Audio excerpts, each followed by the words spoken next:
And I have the step stool there and tighten all of these all around the windows everywhere. The first 2 times I did this last few years, because this past Earth Day was the 3-year anniversary of me owning this and living in it. It was only one of the last 3 winters that I had access to a house for the winter. That I was house sitting, but so I did all that, and hardly any of them were loose, and the ones that were loose were like barely a quarter of a turn.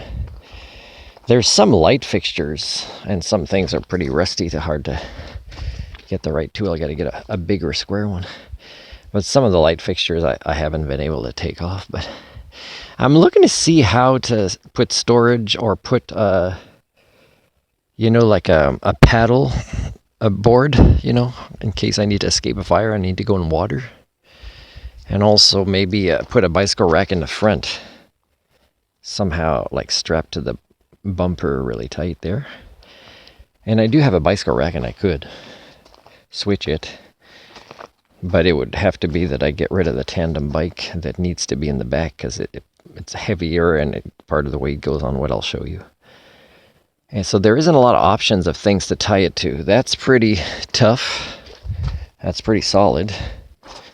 That's solid, but I don't want to block the door here. I don't want to block escape routes for being inside. Now what I'm going to do with the cat, because I showed him how to come down the roof, and he's interested in this tire. It grabs cool. I think I might have seen him jump on it once. But what I'm going to do next time is I'm going to put him on here and get him to jump on top. Now with this here, and the other one, he better know that's not as catchy as this, right? It doesn't have an edge to it. That one is just rounded, flat, up and rounded. So I would be here the first few times. But he's looked up there to see what it looks like. So if he comes down and he slides on this instead of jumping directly on the tire, that could hurt him, unless he turns with the front paw. If he notices, oh, I should. It doesn't grab that much, but it would still grab if he's got weight on it, and the decision of weight transfer has to happen in a fraction of a second. But once I show him how to go on here to the roof, and then after that from the ground to the tire, which is even easier for him, coming sideways, grabbing all this, then he's got his escape route. No dog is going to do that. I mean, some are capable, but they need to be a little bit trained, or they need to be pretty hungry or angry, or trying to impress the other dogs. And then he knows how to jump off to the other side, while the dogs might still be here, right? If some of them, or a bear, might try to figure out how to climb there. A bear could climb easily on this if it doesn't break with the weight. I'm worried about having my weight on this. I always have my arms like this on the top to not put all of my weight, because of the rust of this vehicle. So this is really serious metal that I've put there, that has the front part of the bike and the bicycle rack here. But again, I can't open this part. And that bicycle rack could have a secondary bike, a regular bike that's lighter, while, the first tandem bike would go all the way here. In whatever order I would figure out. It's not easy to put the tandem bike by myself. But, here, at least if I put it here, and this is a brand new radiator, I tell you, it cools easily. So, having a bicycle here doesn't block anything, except for maybe opening the hood. So yeah. Oh, I didn't tighten the back of the mirrors. I'm gonna check that. Anyways, so yeah, when my cat knows how to do this, what it does is it reduces my decision to build something that he can go inside and outside. I could even put food and water for him up there with a little roof so the birds don't see it, and he's in the shade.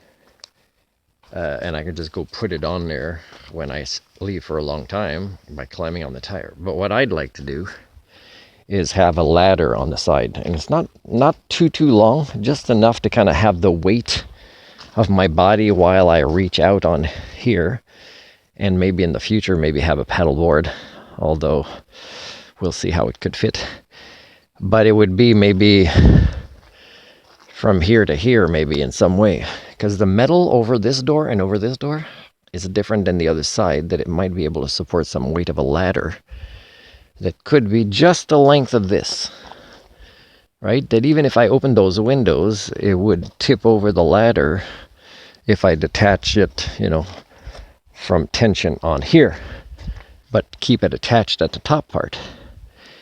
And, I don't have to put a door. He could also climb on that ladder at some point if it's attached a certain way. So then if I don't have to have a door in out, because it would still get very hot and I don't want to have all the windows open because one of the screens, or he could damage the screens to try to get out anyways.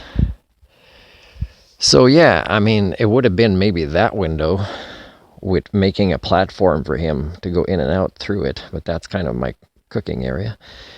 And it would have to be that it's easy to remove the screen or not, but still, I kind of would prefer that he goes on top, and he already has places to hide underneath. I'm not a big fan of that. That's why I'd prefer making shade, but it's a white roof. It might not be that hot, and he wouldn't spend a lot of time there because there's other places to find shade or hide.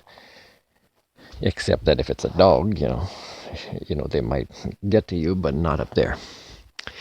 So then it'd be like I'd be less worried that I leave him outside during the day, because he'd have a lot of what he needs. What?